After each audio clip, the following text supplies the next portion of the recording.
یہ کہانی ایک عبرتناک واقعہ پر مبنی ہے جو ہمیں یہ سکھاتی ہے کہ اللہ کے احکامات کی نافرمانی اور دنیاوی عیش و عشرت میں ڈوب جانے کا انجام کتنا خوفناک ہو سکتا ہے، کہ کس طرح ایک عورت نے گناہوں کی زندگی گزاری اور پھر اس کا انجام کیسے ہوا۔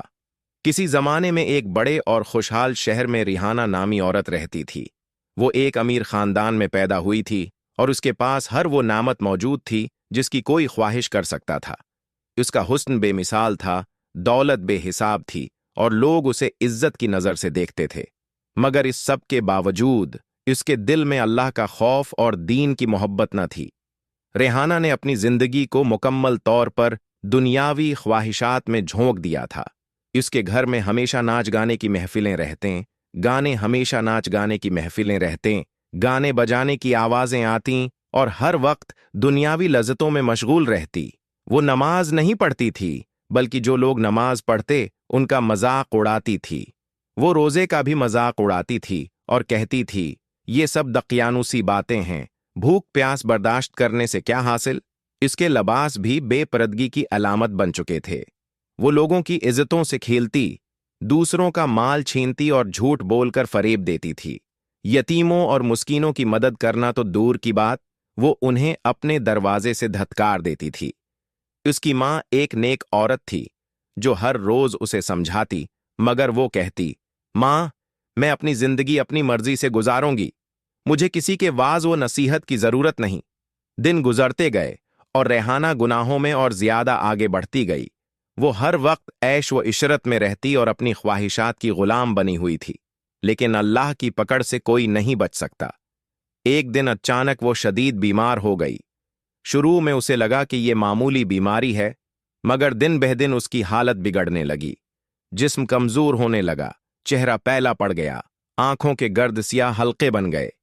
اس کے دوست جو اس کی دولت کے پیچھے تھے، ایک ایک کر کے اسے چھوڑنے لگے۔ جب اس کی بیماری بڑھنے لگی تو ڈاکٹروں نے بھی جواب دے دیا۔ وہ اب کمزور ہو چکی تھی، بستر پر پڑی رہتی تھی اور اس کے پاس کوئی نہ تھا جو اس کی دیکھ بھال کرے۔ ایک دن اس کی ماں اس کے قریب بیٹھی رو رہی تھی اور کہنے لگی، بیٹی، اللہ سے توبہ کر لو، شاید وہ تجھے معاف کر دے۔ مگر ریحانہ نے غصے سے کہا، ماں، مجھے ان باتوں سے نفرت ہے، میں توبہ نہیں کروں گی۔ یہ آخری موقع تھا، مگر اس نے اپنی ضد برقرار رکھی۔ ریحانہ کی حالت بگڑتی جا رہی تھی۔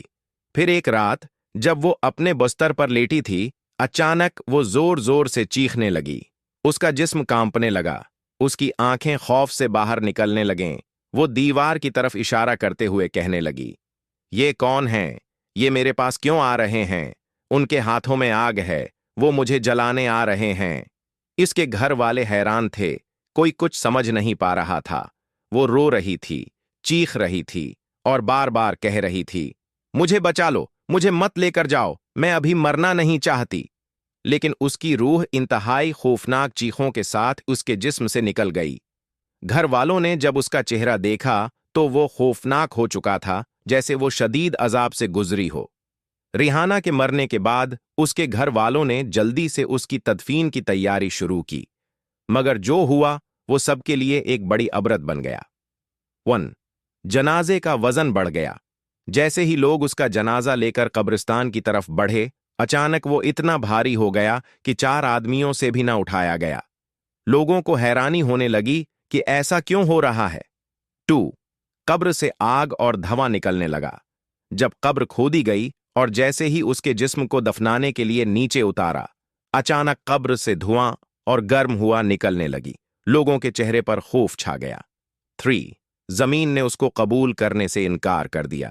جب اس کا جنازہ قبر میں اتارنے کی کوشش کی گئی تو زمین پتھر کی طرح سخت ہو گئی، جیسے وہ اسے اپنے اندر لینے کے لیے تیار نہ ہو۔ اب سب خوفزدہ ہو گئے اور گاؤں کے ایک نیک بزرگ کو بلایا گیا۔ جب وہ آئے اور سب سنا تو افسوس سے کہنے لگے، یہ عورت اللہ کی نافرمان تھی، اس نے اللہ کے احکامات کا مذاق اڑایا، بے حیائی کو فروغ دیا اور اللہ کے عذاب کو چیلنج کیا۔ اب قبر بھی اسے قبول نہیں کر رہی۔ آخرکار بڑی مشکلوں کے بعد اسے ایک اور جگہ دفنایا گیا، مگر کچھ دنوں بعد اس کی قبر کھل گئی اور اس کا بدن قبر کے باہر پڑا نظر آیا۔ یہ کہانی ہمیں سکھاتی ہے کہ اللہ کے احکامات کی نافرمانی کرنے والا دنیا اور آخرت میں ذلیل ہوتا ہے۔ بے حیائی، فحاشی اور گناہوں میں ڈوب جانے کا انجام خوفناک ہوتا ہے۔ اللہ کی رحمت بہت وسیع ہے، مگر وہ ظالموں اور نافرمانوں کو نہیں چھوڑتا۔ زندگی کا اصل مقصد اللہ کی بندگی ہے، نہ کہ دنیا کی لذتوں میں گم ہو جانا۔ موت کسی کو بھی آ سکتی ہے، اس لیے ہمیں ہر وقت توبہ اور استغفار کرتے رہنا چاہیے۔ اللہ ہمیں ہدایت دے اور ہمیں دنیا اور آخرت میں کامیاب کرے، آمین۔ ناظرین، آپ سے گزارش ہے کہ چینل کو سبسکرائب کر لیں، شکریہ۔